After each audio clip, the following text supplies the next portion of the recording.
ام المومنین سیدہ عائشہ کہتی ہیں ایک دن حضور کا دریا رحمت جوش میں آ گیا، فرمایا عائشہ جو مانگنا ہے مانگ لو، ہیں آج وہ مائل بعطا اور بھی کچھ مانگ، اب تنگی داماں پہ نہ جا اور بھی کچھ مانگ، دے سکتے ہیں کیا کیا کچھ نہیں دیتے، یہ بحث نہ کر ہوش میں آ اور بھی کچھ مانگ۔ کہا عائشہ جو مانگنا ہے مانگ لو۔ موقع اچھا تھا، میں نے غنیمت سمجھا اور عرض کی کہ ابا جان سے مشورے کی اگر مہلت مل جائے۔ حضور نے مہلت عطا کر دی، میں حاضر خدمت ہو گئی، مجھے بتایا جائے کہ حضور سے اس موقع پہ طلب کیا کروں۔ تو حضرت سیدنا ابو بکر صدیق رضی اللہ تعالی عنہ نے فرمایا عائشہ حضور سے عرض کرنا معراج کی قربت خاص میں رب نے آپ سے جو راز کی باتیں کی تھی ان میں سے ایک بات بتا دے۔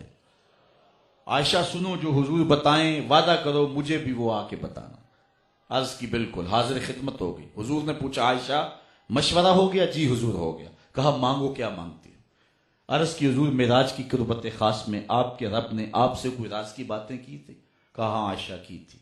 کہا ان باتوں میں سے ایک بات بتا دو۔ حضور مسکرا پڑے، اس بات پہ مسکرائے ہوں گے میرے یار غار کا انتخاب کیسا ہے، یا اس بات پہ مسکرائے ہوں گے اگر وہ بات بتا دوں تو راز راز تو نہ رہا، لیکن وعدہ کیا تھا۔ کہا عائشہ سنو، جب میں قرب خاص میں پہنچا تو میرے رب نے مجھ سے جو راز کی باتیں کی ان میں سے ایک بات یہ تھی، اے حبیب تیری امت میں سے اگر کوئی شخص کسی شخص کا ٹوٹا ہوا دل جوڑ دے تو میرے اوپر لازم ہے بغیر حساب کے جنت عطا کروں گا۔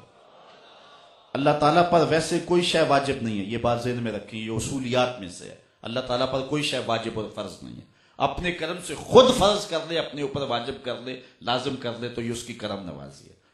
ام المومنین بہت خوش ہوئی، حسب وعدہ اپنے والد گرامی کے پاس حاضر ہوئی اور جا کے ساری کہانی سنائی۔ تو حضرت ابو بکر صدیق پھوٹ پھوٹ کے رو پڑے۔ کہا ابا جان یہ رونے والی بات تو نہیں ہے، یہ تو خوش ہو جانے والی بات ہے۔ بسا اوقات کسی دکھیے کے کام آ جاتی، کسی مقروض کا قرض اتار دیتے ہیں، کسی پریشان حال شخص کی پریشانی دور کر دیتے، کسی بھوکے کو کھانا کھلا دیتے۔ بعض اوقات کسی پریشان کی بیٹھ کے بات سن لے، اس کا دکڑا سن لینا تو اس کے دل کا بوجھ اتر جاتا ہے۔ یہ تو بخشش کا بہانہ ہاتھ میں آ گیا۔ کہا عائشہ اسے معکوس بھی پڑھو، تصویر کا دوسرا رخ بھی دیکھو، اگر کوئی کسی کا ٹوٹا ہوا دل جوڑ دے تو بغیر حساب کے جنت میں جائے گا۔ اس کا دوسرا پہلو یہ ہے اگر کوئی کسی کا دل توڑ بیٹھے تو سیدھا جہنم میں جائے گا۔ میں اس لیے روتا ہوں کہ ہم سے کسی کا دل نہ ٹوٹ گیا ہو۔